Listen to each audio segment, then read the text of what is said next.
在球迷的欢呼声中，等了596天，江少庆披上76号的狮队战袍，再次站上一军投手丘，对战乐天桃园。先发前3局用54球投出4次3振2个保送，仅被敲1支安打11分，最快球速来到155公里。那今天有这样的表现，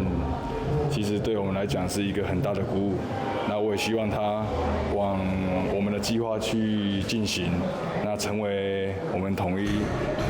依赖的一个轮值的先发投手。回顾2024年效力富邦悍将的江少庆，在新庄球场面对乐天桃园先发，2局上对决马杰森时，痛苦蹲地抱着胸口，随即因右侧胸大肌撕裂伤退场，展开漫长的复健之路。如今复出的第1场比赛，用表现证明了自己。你一直想回到球场上，可是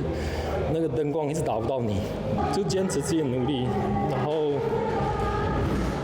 我知道这个不是小伤，开始慢慢回到正轨，开始有传接球一套的训练，然后直到今天在一军上可以投球，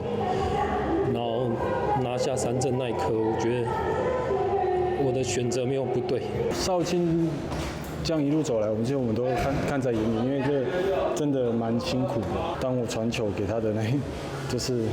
瞬间，我看到他眼光泛泪，我自己也会就觉得很欣慰啊，就是看到学长这样一路走过来，所以我们就会更想要帮他拿下胜利这样子。队友也相当给力，苏智杰与潘杰凯5局下连续安打追平，林子豪、潘杰凯7局下安打攻占2、3垒，朱家恩右外野2垒打，让狮队拿到3分差领先，最终以4-1拿下胜利。记者杨顺怀台南报道。